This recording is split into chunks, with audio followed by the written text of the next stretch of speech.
नमस्कार। कैसे हो आप सब लोग। जैसा कि एक बहुत महत्वपूर्ण वीडियो आप लोगों के साथ साझा करने के लिए आए हैं हम लोग। और विशेष रूप से आप जानते हैं कि 16 मार्च से कक्षा 10th के बोर्ड एग्जाम शुरू हो रहे हैं। और हालांकि कक्षा 12th के एग्जाम शुरू तो हो चुके हैं, लेकिन बड़े जो पेपर है अधिकांश विद्यार्थियों के 20 मार्च या उसके आसपास से एग्जाम शुरू हो रहे हैं। तो हमें लगा कि बोर्ड परीक्षा में बेहतर अंक कैसे प्राप्त किए जा सकते हैं, इस संदर्भ में एक चर्चा होनी चाहिए।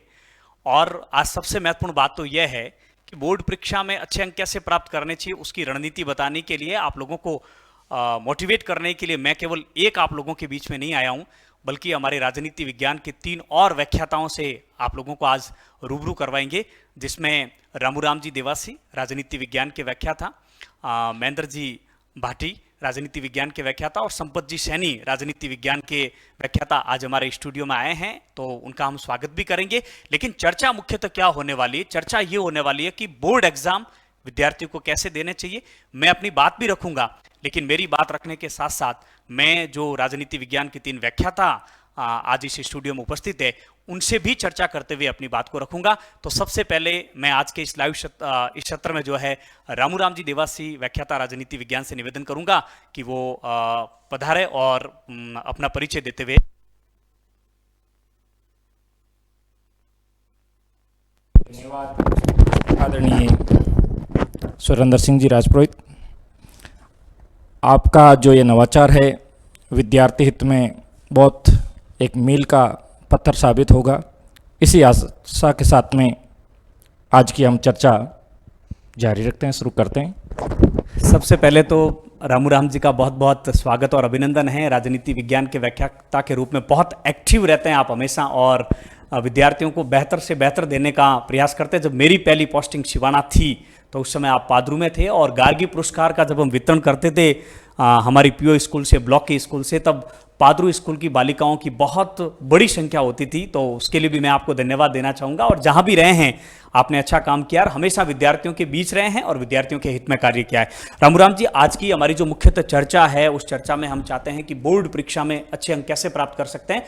और मेरे पास एक पेपर भी है जो मैंने बोर्ड की वेबसाइट से 4-5 साल पहले डाउनलोड किया है। इसमें वो सारे बिंदु लिखे हुए हैं कि बोर्ड एग्जाम में एक विद्यार्थी कैसे अच्छे अंक प्राप्त कर सकता है। मैं इन्हीं बातों की चर्चा करते हुए आपसे कुछ बातें करूंगा। उसके बाद में मैं संपत जी से भी आपको रूबरू करवाऊंगा, महेंद्र जी से भी आप लोगों को रूबरू करवाऊंगा। तो आप इस वीडियो में बने रहें। इसका जो पहला पॉइंट लिखा हुआ उसमें यह है कि परीक्षार्थियों को प्रश्नों के उत्तर सुंदर लेखनी के तहत देने चाहिए। इनकी एकदम सुस्पष्ट शब्दों के साथ उन्हें प्रत्येक प्रश्न का उत्तर देना चाहिए। लेकिन हम कक्षा 12 या कक्षा 10th के एग्जाम देने जा रहे हैं, तो हमारी जो लेखनी तो जैसी जो तैयार हो गई है, उसमें अब ज़्यादा हम 4-5 दिन में तो आमूलचूल परिवर्तन नहीं कर सकते हैं। तो ऐसी परिस्थिति में एक विद्यार्थी बेहतर तरीके से प्रश्नों के उत्तर कैसे लिख सकता है, विशेष रूप से लेखनी के संदर्भ में आपका क्या सुझाव रहेगा सर? मेरा सुझाव ये रहेगा कि बच्चों की जो राइटिंग है, आप बिल्कुल सही कह रहे हैं, 2-4 दिन के अंदर परिवर्तन बिल्कुल नहीं कर सकते हैं, परंतु प्रत्येक बच्चा लिखावट में सुंदर लिखावट लिख सकता है, परंतु रफ लैंग्वेज के बजाय वो थोड़ा सीरियस गंभीर होकर के और जितना अच्छा सुंदर बिल्कुल अक्षर की बनावट कर सकते हैं उतना प्रयास करना चाहिए। सुंदर लिखावट का जो एग्जामिनर होता है, परीक्षक होता है, उस पर भी बहुत अच्छा प्रभाव पड़ता है। और सुंदर लिखावट की वजह से कई बच्चे एक अच्छा स्कोर करते हैं। कई बच्चों की आमतौर पर ग्रामीण बच्चों की ऐसी धारणा रहती है कि हमारी यदि राइटिंग रफ रहेगी तो एग्जामिनर पढ़ नहीं पाएंगे और हमें शंका के आधार पर अंक दे दिए जाएंगे। अब ऐसा होने वाला नहीं है। यदि आपकी लिखी हुई बात परीक्षक को समझ में नहीं आती तो आपको उल्टा नुकसान ही होगा, फायदा होने वाला नहीं है। तो मेरा यही कहना रहेगा कि एक अच्छी राइटिंग जो आपकी सर्वोत्तम लेखनी हो सकती है उसका प्रयोग करना चाहिए। बहुत ही अच्छी बात की, लेकिन डरना नहीं है उनको जिनकी लिखावट अच्छी नहीं है। आप केवल इतना प्रयास करें कि शब्दों को थोड़ा खुला खुला लिखें, और विशेष रूप से जो फैक्ट है, तथ्य है, उसको अंडरलाइन करके इन्वर्टेड कोमा में उसको हाईलाइट करने की कोशिश करें और पॉइंटों में सारे प्रश्नों के उत्तर दें, ताकि आप लोगों को अच्छा लगेगा। एक बात मैं रामूराम जी बच्चों के साथ अक्सर साझा करता हूं कि विद्यार्थी को जो पेन है, बहुत छोटी छोटी बातें बताएंगे लेकिन आपके लिए बहुत महत्वपूर्ण रहेंगी। पेन जो है एकदम पैक पेन नहीं ले जाना चाहिए वहां, क्योंकि कई बार नया जो पेन हम लेते हैं उससे ठीक से लिखा नहीं जाता है जब तक वो रनिंग में नहीं आता है। इसलिए आप 4-5 पेन अपने पास ऐसे रखें जिनको थोड़ी थोड़ी शय इनकी 4-5 प्रश्न आप जो है उनसे काम करके रखें, ताकि एग्जाम में आपके वो रुकेंगे नहीं या एकदम महीन नहीं चलेंगे, ताकि लिखने में आप लोगों के लिए बेहतर रहेंगे। और परीक्षा में जिस पेन को यूज लेना है उसी पेन से अभी से प्रश्नों को लिख लिख कर आप लोगों को याद करना चाहिए। दूसरा पॉइंट मेरे इसमें लिखा हुआ है कि विद्यार्थियों को प्रश्न पत्र के प्रश्नों को वापस उत्तर पुस्तिका में लिखना नहीं चाहिए, केवल प्रश्न संख्या लगानी चाहिए। प्रश्न संख्या लगाकर उसके आगे उत्तर लिखकर उन प्रश्नों के उत्तर शुरू करना चाहिए। ये योजना मुझे रामूराम जी काफी अच्छी लग रही है, क्योंकि 53 प्रश्न आएंगे इस बार, तो 50 प्रश्न उसमें से आप लोगों को करने हैं।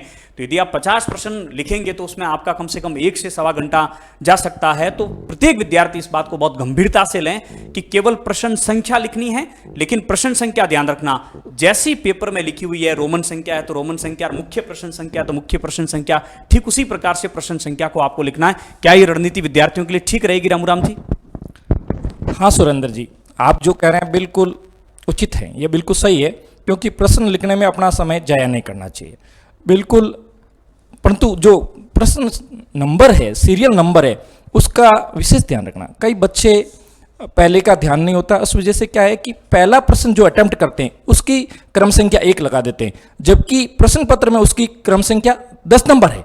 तो आपको प्रश्न पत्र में जो प्रश्न की जो क्रम संख्या है वही नोट करनी है। प्रश्न कौन सा अटेंड पहले कर रहे हैं इससे कोई फर्क नहीं पड़ता है, आपके प्रश्न पत्र के अनुसार ही क्रम संख्या होनी चाहिए, इस बात का पूरा ध्यान रखना।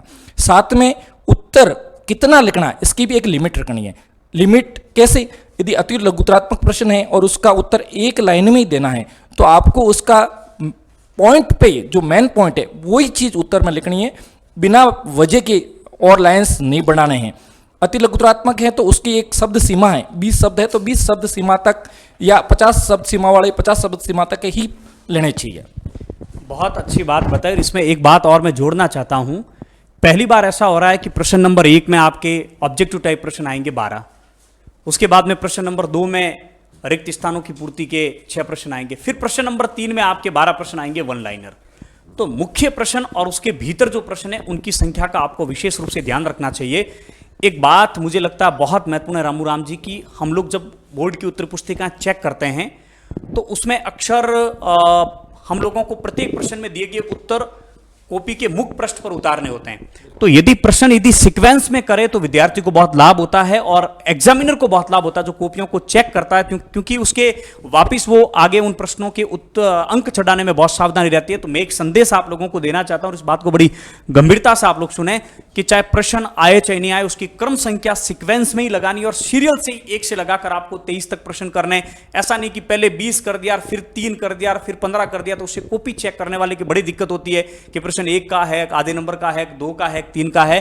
तो आपको प्रश्न अटेंड तो करना ही है सारे, चाहे आ रहे हैं चाहे नहीं आ रहे, प्रत्येक प्रश्न को अटेंड करना बहुत जरूरी है, क्योंकि हमारी संभावना बनती है यदि प्रश्न को अटेंड किया। मैं एक एग्जांपल के माध्यम से समझाता हूं कि माना कि आपने 10 नंबर के प्रश्न छोड़ दिए तो आपका मार्किंग 70 में से होगी, आपने 20 नंबर के प्रश्न छोड़ दिए तो आपकी मार्किंग 60 में से होगी। तो आपको सारे प्रश्न अटेंड करने, भले ही हमें ठीक से उनके उत्तर नहीं आ रहे, और उनको एक ही क्रम से करना है, 1 से लगाकर 30 तक इन प्रश्नों के उत्तर आप लोगों को देना है। तीसरी जो इसमें बात लिख रखी है और मैं अक्सर ये बात कहता भी हूं कि प्रश्नों के उत्तर लिखते समय प्रत्येक महत्वपूर्ण फैक्ट के नीचे अंडरलाइन और इन्वर्टेड कोमा में उसको बंद करके हाईलाइट करवाना चाहिए, ताकि आपको कॉपी चेक करने वाले को दिखाना है कि मैंने कुछ लिखा है और आप उसको पढ़िए। ये रणनीति भी कैसी रहेगी आपके अनुसार? बिल्कुल सही बात है सुरेंद्र जी, जो आप कह रहे हैं कि एक्चुअली में एग्जामिनर क्या चाहता है, प्रत्येक प्रश्न के उत्तर में जो सार है, सार बात को आप हाईलाइट करके यदि एग्जामिनर के सामने परोस देते हैं तो एग्जामिनर को इधर उधर देखने की जरूरत नहीं पड़ती, और एग्जामिनर जितने अंक का आपका प्रश्न है उतने अंक में से जो उचित लगते हैं वो बिल्कुल इजीली मिल जाते हैं। नहीं तो क्या है कि परीक्षक को ढूंढना पड़ता है कि जो उत्तर चाहिए वो उत्तर है कहाँ। आप हाईलाइट कर देते हैं तो एक अच्छी सुविधा है और आप लोगों के लिए भी बेटर चीज़ है, बच्चों के लिए भी। बहुत बहुत धन्यवाद रामूराम जी, आपने बहुत ढंग से अपनी बात रखी। और एक बार आप अपना पूरा परिचय दे दीजिए, आपने कहाँ कहाँ व्याख्याता के रूप में सेवाएं दी है। उसके बाद में महेंद्र जी भाटी जो हमारे राजनीति विज्ञान के व्याख्याता है, हमारे मित्र है, उनको आमंत्रित करता हूँ। बहुत बहुत धन्यवाद सुरेंद्र जी, आपने हमें विद्यार्थियों तक अपनी बात पहुँचाने के लिए ये जो अवसर दिया इसके लिए बहुत बहुत धन्यवाद। मेरी फर्स्ट पोस्टिंग जून 2017 में पादरू रही थी।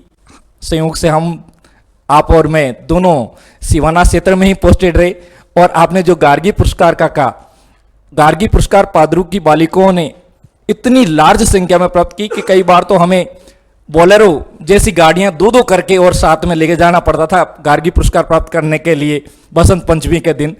उसके बाद में मेरी सेकंड जो स्कूल रही थी, विद्यालय रही थी, वो राजकीय उच्च माध्यमिक विद्यालय कूड़ी रही। वहाँ से भी बहुत अच्छा रिजल्ट रहा बालक बालिकाओं का और 10 से ज़्यादा बच्चे विशेष योग्यता के साथ में पिछले सत्र में भी उत्तीर्ण हुए। अब वर्तमान में राजकीय उच्च माध्यमिक विद्यालय सातिन में पोस्टेड हूँ और विद्यार्थियों से और हमारी मेहनत से बिल्कुल अच्छा परिणाम आगे भी रहेगा। बहुत बहुत धन्यवाद। और बच्चों को मैं इसी वीडियो में बोर्ड एग्ज़ाम की शुभकामनाएं भी प्रेषित करता हूं कि शांत रह करके बिना टेंशन तनाव के रहते हुए आप परीक्षा की तैयारी करें और उचित समय पर जाकर के अपना बोर्ड एग्ज़ाम दें। आपको एक बार और हार्दिक शुभकामनाएं।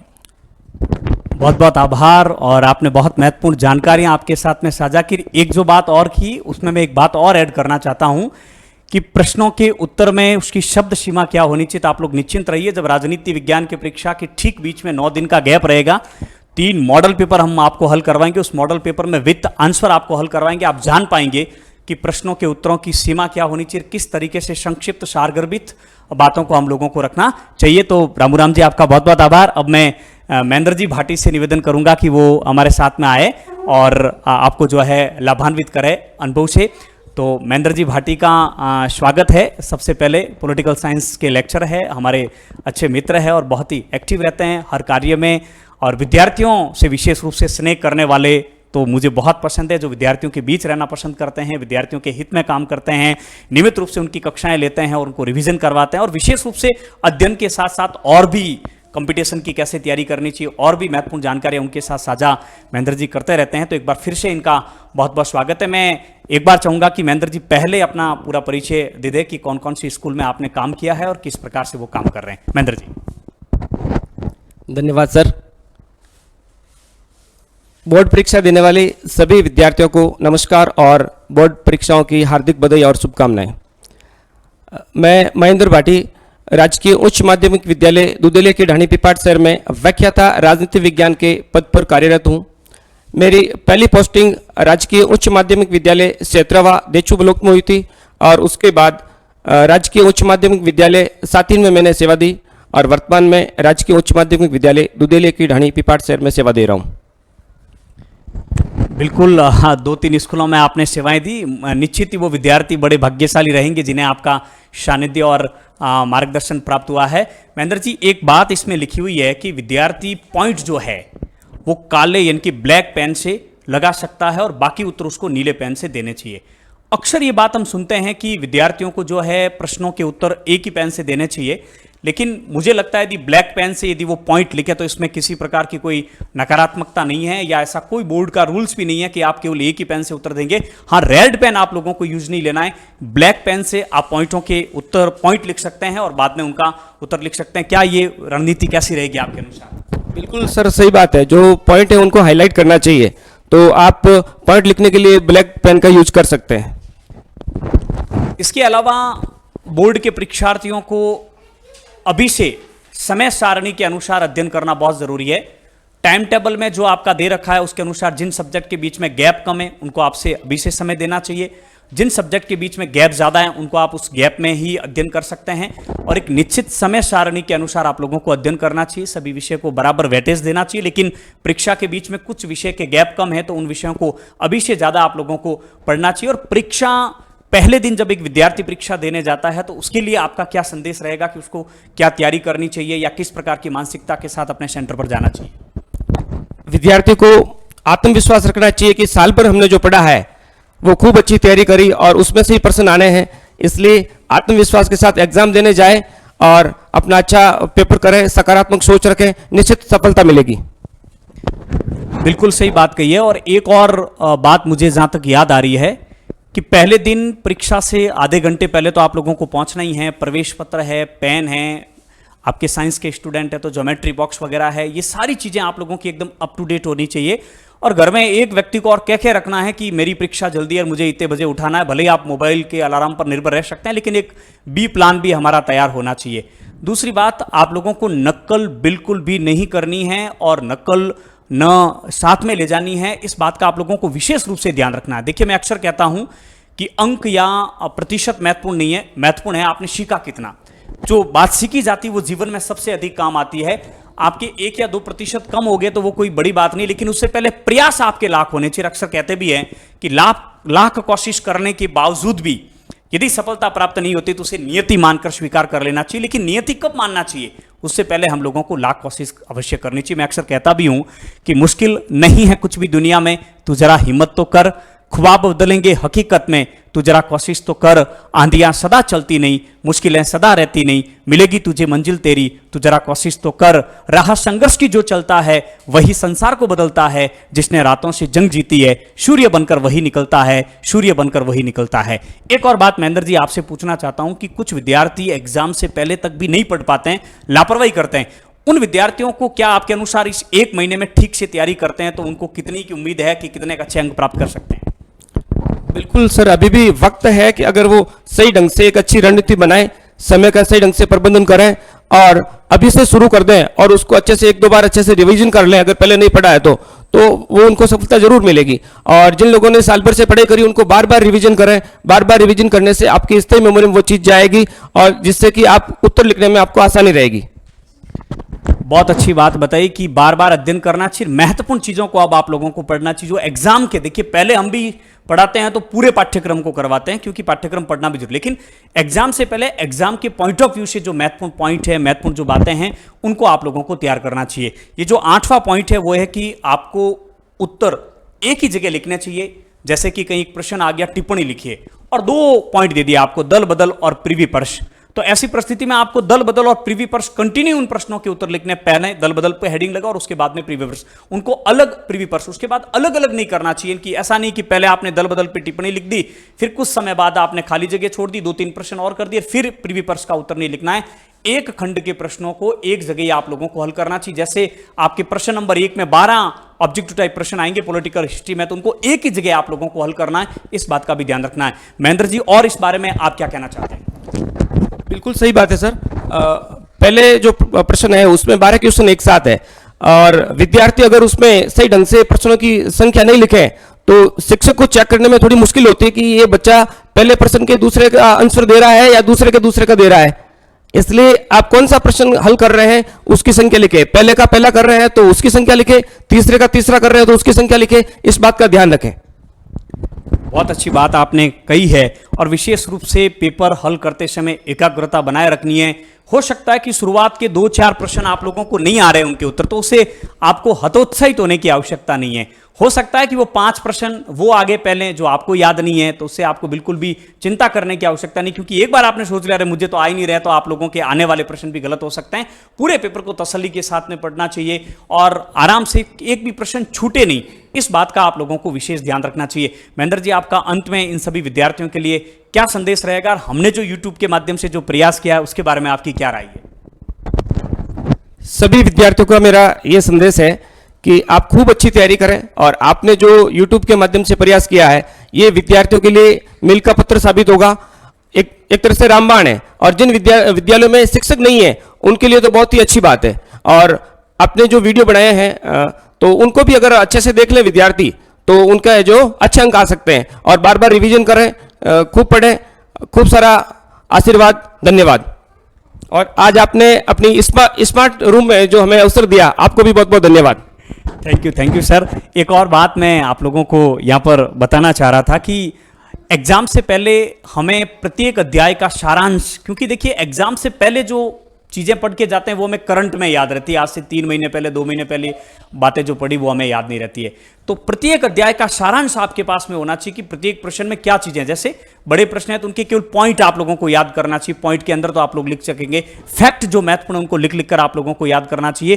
पूरे पाठ्यक्रम को आप लोगों को एग्जाम से 2 दिन पहले कवर करना चाहिए। एक बार सारी चीजें आप लोग पढ़ लें, भले ही कुछ कम पढ़ पाएं तो भी कोई दिक्कत नहीं, लेकिन एक बार उसका सारांश और पाठ्यक्रम होना चाहिए। तो महेंद्र जी, बहुत बहुत आभार। और अंत में आप अपने एक बात और ऐड करना चाहूंगा, बुक्स में जो डायग्राम दे रखे हैं या कॉलम दे रखे हैं साइड में, उनको जरूर पढ़ें। उनमें से सीधे सीधे कई बार प्रश्न आ जाते हैं। क्यों सर? बिल्कुल बिल्कुल। और सबसे महत्वपूर्ण बात यह है कि परीक्षा से पहले आपको 3 मॉडल पेपर हम लोग ऐप में हल करवाएंगे, वहां आप जरूर जुड़ें। ऐप जल्दी आप लोगों के लिए लॉन्च करेंगे हम साथ में, और उसमें 3 मॉडल पेपर जो रहेंगे वो बिल्कुल बोर्ड के ब्लूप्रिंट के अनुसार रहेंगे। लेकिन महेंद्र जी, एक बात, अंतिम प्रश्न आपसे पूछना चाहता हूं। मैं अक्सर एक बात विद्यार्थियों को कहता हूं कि अक्सर पेपर बोर्ड के ब्लूप्रिंट के अनुसार बनते हैं, लेकिन कई बार बोर्ड के ब्लूप्रिंट के अनुसार प्रश्न पत्र तैयार नहीं होते हैं, तो विद्यार्थियों के साथ थोड़ा सा उनकी दिक्कत हो सकती है। तो उनका बी प्लान क्या होना चाहिए, उसके बारे में जरा बताइए। ऐसी परिस्थितियां बन जाए तो कम से कम प्रश्न छोड़ना एक भी नहीं चाहिए, और जिस टॉपिक से संबंधित प्रश्न है उस टॉपिक के बारे में कुछ न कुछ लिखना चाहिए, प्रश्न के संबंधित कुछ न कुछ लिखना चाहिए, प्रश्न एक भी नहीं छोड़ना चाहिए। बिल्कुल सही बात कही। एक बात मैं और कहता हूं कि आपको जैसे अपना अध्याय 2 है द्विध्रुवीयता का अंत, बोर्ड के ब्लूप्रिंट के अनुसार उसमें से 1-1 नंबर के 6 प्रश्न आएंगे। लेकिन बाई चांस यदि 4 नंबर का एक प्रश्न दे दिया और 2 1-1 नंबर के दे दिए, तो आपको बड़े प्रश्न भी याद करने हैं, केवल उसके ऊपर निर्भर रहेंगे ना, ये आपका बी प्लान होना चाहिए। तो महेंद्र जी, बहुत बहुत आभार, आप यहां पर आए। और एक बात जो भी आप साझा करें, और जो मिलान करने वाले, सुमेलित करने वाले प्रश्न आते हैं, उनमें विद्यार्थी इस बात का ध्यान रखें, अगर अथवा में प्रश्न पूछा गया है और एक कोई क्वेश्चन लैंग्वेज का है जिसका आंसर बड़ा हो सकता है, तो उसकी तुलना में आप जो सुमेलित करने वाला प्रश्न है उसको अटेंड करेंगे तो कम समय में वो आपको पूरे नंबर मिलने के चांस होते हैं। धन्यवाद सर। बहुत बहुत आभार महेंद्र जी। अब हमारे आज हमारे मित्र है राजनीति विज्ञान के व्याख्याता, जो हमारे घर पर आए हैं और बिल्कुल मेरे घर से आपके घर तक रूबरू होने जा रहे हैं। और इस प्रकार की जिज्ञासाएं होना बहुत अधिक जरूरी है, इस प्रकार का सोचना भी बहुत यानी कि अपने आप में एक बड़ी बात होती है। मैं अक्सर ये बात कहता हूं कि उड़ान से रिश्ता रखता है पंछी, उड़ान से रिश्ता रखता है पंछी, आसमान से रिश्ता रखता है पंछी, मंजिल चाहे दूर कितनी भी क्यों ना हो, थकान से कब रिश्ता रखता है पंछी, थकान से कब रिश्ता रखता है पंछी। ये सभी साथी एक राष्ट्रीय संगोष्ठी में हम लोग भाग लेने के लिए आए, लेकिन राष्ट्रीय संगोष्ठी पूरी होने के बाद जज्बा है कि घर तक चलेंगे, इन चीज़ों को देखेंगे और विद्यार्थियों तक कुछ बातें, हमारे अनुभव भी साझा करने के उद्देश्य से यहाँ पर आए। तो इनका बहुत बहुत आभार। अंत में मैं संपत जी सैनी को आमंत्रित करना चाहूँगा हमारे स्टूडियो में कि वो आएँ और आपका मार्गदर्शन करें। संपत जी, बहुत बहुत स्वागत है, अभिनंदन है, काफ़ी अच्छी हाइट है संपत जी की, थोड़े से इधर सरक जाए ताकि विद्यार्थी आपको पूरा ठीक से देख पाए। हमारे हकों की लड़ाई में हमेशा आगे रहते हैं संपत जी, पिपाड़ से बिलोंग करते हैं। सबसे पहले मैं संपत जी से निवेदन करूंगा कि आपने कहाँ कहाँ कार्य किया और वर्तमान में आप कहाँ कार्य करें, ये परिचय थोड़ा विद्यार्थियों को दें। धन्यवाद सर। मैं आपसे व्यक्तिगत रूप से बहुत प्रभावित हूँ। आपकी जो अध्यापन करवाने की शैली, समाज के बीच में एक शैक्षिक पृष्ठभूमि में संदेश देने का जो कार्य आप पिछले कई वर्षों से कर रहे हैं, इसी से प्रभावित होकर मैं काफ़ी लंबे समय से आपसे मिलने के लिए बहुत आतुर था, और आज मुझे व्यक्तिगत रूप से प्रत्यक्ष मौका मिला, इसीलिए मैं इस मौके को खोना नहीं चाहता और आपसे निवेदन कर आज इस स्टूडियो में आया हूं। इस मौके पर मैं अपना परिचय, मेरा नाम संपत सैनी है। मैं राजनीतिक व्याख्याता के रूप में वर्तमान में शहीद पेमाराम राजकीय उच्च माध्यमिक विद्यालय नानन, जो मेरी जन्मभूमि, उसी विद्यालय में मैंने मैट्रिक तक अध्ययन किया और आज मैं वहाँ के अपने गांव के अपने ही बच्चों को अध्यापन करवा रहा हूँ। इससे पूर्व मारवाड़ में शिक्षा की अलग जगाने वाले चौधरी घुलाराम जी की धरती राजकीय उच्च माध्यमिक विद्यालय रतकुड़िया में मैंने 6 वर्षों तक राजनीतिक विज्ञान व्याख्याता के पद पर कार्य किया। वहाँ से मेरे बहुत सारे स्टूडेंट हैं जो शिक्षा विभाग और अन्य विभागों में वर्तमान में कार्यरत है। इससे पूर्व मैंने राजकीय माध्यमिक विद्यालय, जो हाल ही में सीनियर स्कूल के रूप में मंडोर सुरपुरा में है, वहाँ, और उससे पहले मैंने राजकीय उच्च माध्यमिक विद्यालय जालूपुरा सिंधीपुरा में एज ए वरिष्ठ अध्यापक के तौर पे कार्य किया। मेरा एक प्रिय स्टूडेंट है जो वर्तमान में राजस्थान कैडर में IPS अधिकारी लगा हुआ, कुंदन कंवरिया। मैं उसका विशेष नाम इसलिए लेना चाहता हूँ कि वर्तमान में जो स्टूडेंट है वो भी प्रेरणा ले सकें। इसी प्रकार अब मैं आपके साथ, विद्यार्थियों के साथ कुछ चीज़ें साझा करना चाहता हूं। वर्तमान में बोर्ड परीक्षाओं का दौर अति शीघ्र शुरू होने जा रहा है। सुरेंद्र जी, मैंने देखा है कि जहां भी अपन कक्षा में बच्चों को अध्यापन करवाते हैं, मैं नानन विद्यालय में मेरे 76 कक्षा 12 में 76 की स्ट्रेंथ है, और कक्षा 10 में मेरे करीब 86 बच्चे हैं। तो कक्षा में मैंने देखा 3 श्रेणी के बच्चे पाए जाते हैं। एक बच्चे मेरिट होल्डर, जिनसे वो बहुत ही कठिन और अच्छी और स्मार्ट स्टडी, जिनको हम उनको मार्गदर्शन देते हैं, वो कोशिश करते हैं और हमारा सपना मेरिट होल्डर या राजस्थान में उच्च स्थान पाने का जो सपना है वो पूरा करने में सक्षम है। कुछ बच्चे मीडियम क्लास के होते हैं और कुछ बच्चे ऐसे होते हैं जो आपने पूर्व मेरे साथियों से पूछा कि जिन्होंने आज तक बिल्कुल कुछ नहीं पढ़ा और वो अंत में मतलब पास होने के लिए कुछ करना चाहते हैं, तो ऐसे बच्चों के लिए आप वैसे 3 मॉडल पेपर लेके आ रहे हैं और वो चयनात्मक शिक्षण कार्य अंतिम रूप से पुराने बोर्ड के पेपर देखकर चयनात्मक सिलेक्टिव स्टडी यदि करें तो ऐसे बच्चों को बहुत सारा फायदा हो सकता है। बिल्कुल संपत जी, आपने बहुत अच्छी बात कही। मैं तो एक बात हमेशा कहता हूं कि आपका जो लेवल है उससे 5-10% आपको अप करना। हम कभी ये नहीं कहते हैं कि एक विद्यार्थी 50% का उसका स्तर है वो 90% बनाए, कभी संभव नहीं। 50% वाला 60 पर आए, 70 पर आए, 70 वाला 80 पर जाए। कभी भी विद्यार्थी को भी अपेक्षा नहीं करनी चाहिए, अभिभावकों को भी ये अपेक्षा नहीं करनी चाहिए और शिक्षक को भी अपेक्षा नहीं करनी चाहिए जिसका लेवल, जिसका स्तर 60% का वो 99 करे, नहीं, कभी नहीं। वो अप जरूर करें, प्रगति जरूर करें, कुछ न कुछ सुधार उसमें जरूर उसका होना चाहिए। एक जो बात इसमें लिखी हुई है कि गलत जो प्रश्न बाई चांस हो जाते हैं तो विद्यार्थी क्या करते हैं, उसके साथ बहुत अधिक काट छांट करते हैं। तो बिल्कुल काट छांट करने की आवश्यकता नहीं। इसमें एक निर्देश लिखा हुआ है कि केवल एक तिरछी लाइन खींच दे और केवल लिख दे गलत, तो हिसाब से ठीक रहेगा, ज्यादा उसमें काटापीटी नहीं करनी चाहिए। ये रणनीति कैसी रहेगी आपके अनुसार? मैं इसके साथ 2-4 चीज़ें और ऐड करना चाहता हूं। बिल्कुल, यदि कोई प्रश्न आपने किया और कुछ समय बाद में आपको लगा, मान लो अति लघुरात्मक प्रश्न है, क्यूबा संकट कब हुआ, अब आपने 1972 लिख दिया, फिर पता चला कि ये तो मेरा गलत है, तो उस जगह पर बिल्कुल क्रॉस लगाकर नहीं, यदि आपने 2 पेज आगे वापस उसी प्रश्न को कर रहे हैं, पीछे क्रॉस लगा दिया है, तो वापस उसी प्रश्न को प्रश्न संख्या लगाकर उत्तर दे सकते हैं।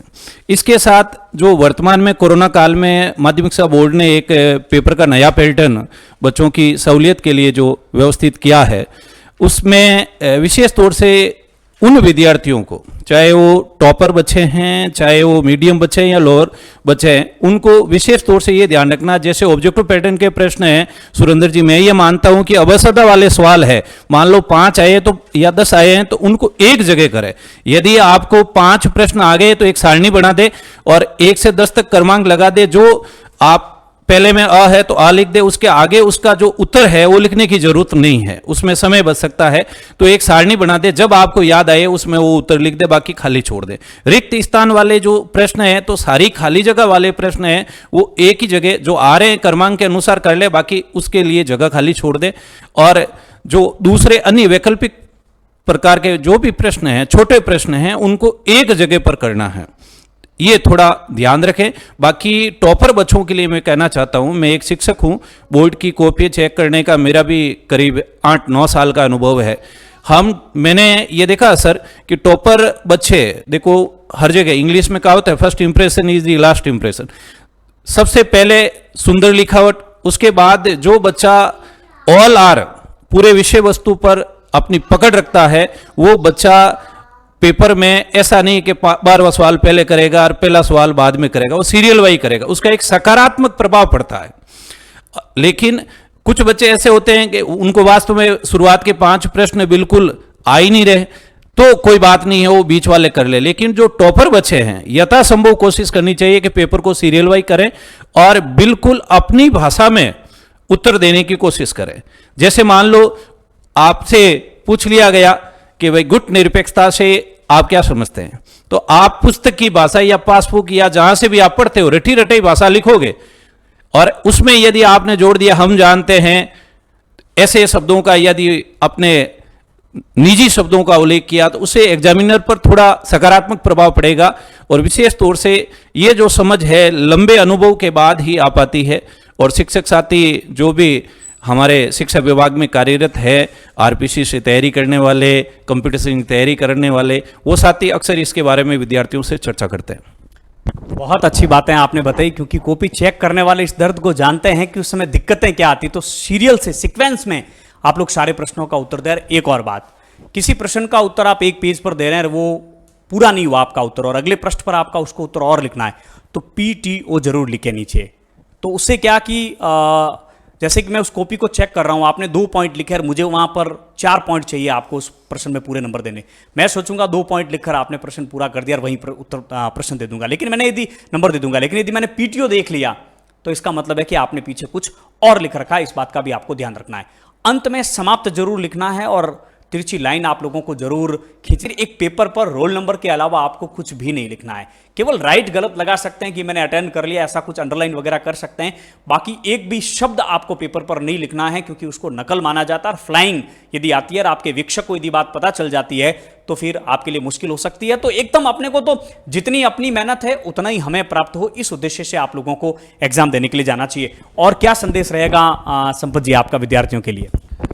मैं 2-3 चीज़ें और साझा करना चाहूँगा। जब मुझे आज सोशल मीडिया और आपके चैनल पर बात करने का मौका मिला है, और मेरा खुद का सपना है कि मैं इसी तरह आपसे प्रेरणा लेकर इसी प्रकार समाज के लिए कार्य करूँ। मैं बोर्ड परीक्षा पर चर्चा हो रही है तो विशेष तौर से बोर्ड परीक्षा देने वाले विद्यार्थी, चाहे वो कक्षा 12 के हो कक्षा 10 के लिए, सबसे पहली चीज़ जो टॉपर बच्चे हैं जिन्होंने आज तक जम के मेहनत की है, जिन्होंने 8 से 10 घंटे 12 घंटे नियमित अध्ययन किया है, उन बच्चों को मैं विशेष तौर से मेरे निजी अनुभव के आधार पर और अपने पुराने साथियों के द्वारा बताए गए अनुभव के आधार पर मैं साझा करना चाहता हूं कि आप लोग ज़्यादा परीक्षा के दिनों में पढ़ने का प्रयास नहीं करें। 6 से 8 घंटे कम से कम आप नींद जरूर लें। नींद लोगे तो आपका मस्तिष्क, ये जो सिस्टम है हमारा मानसिक, ये भी एक कंप्यूटर है और ये ज़्यादा काम करेगा। दूसरी चीज़ ये है कि सर ने वैसे ही पूर्व में बता दिया है कि आप केवल अपने अलार्म के भरोसे नहीं रहे। कई बार परीक्षा आती, तनाव के मुद्रा में नींद शुरुआती समय में नहीं आती और रात के समय में उनको 4 बजे नींद आई, अब सुबह नींद ही नहीं खुली, और फिर 15-20 मिनट पहले पता चलता है। कई विद्यार्थी होते हैं जो समय पर तैयार होकर सेंटर पे पहुंच ही नहीं पाते हैं। तो इसलिए अपने घर वालों को भी बोल रखें और समय का विशेष ध्यान रखें। एक दिन पूर्व अपने जो भी पेपर है संबंधी, साइंस का बच्चा तो उस हिसाब से तैयारी करें, अपने जो भी संसाधन ले जाने, प्रवेश पत्र ले जाना है तो आप वहां सेंटर पर 40 मिनट कम से कम पहले पधारें। जहां भी सेंटर पर आप परीक्षा देने जा रहे हो, जिस सीट पे आप बैठ रहे हो निर्धारित सीट, उसके आसपास देख लें कोई कागज वगैरह ना हो। अचानक कोई फ्लाइंग आती है, कागज किसी दूसरे का पड़ा है तो आपको मानसिक व्यवधान पैदा हो सकता है।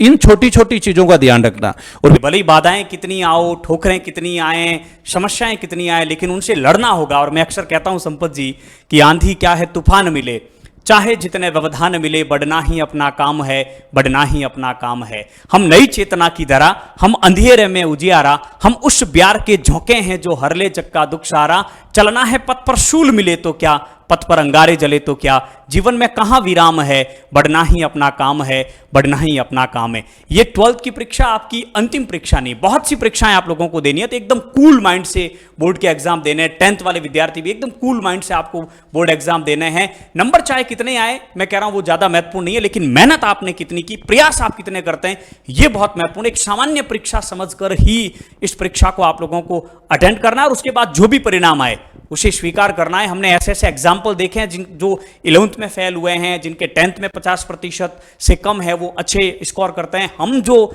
आज जैसे कि महेंद्र जी है, रामूराम जी है, संपत जी के बारे में मैंने आप उनकी बातें आप लोगों के साथ साझा की। हम सब बहुत साधारण परिवार से आज स्कूल लेक्चर के रूप में काम कर रहे हैं।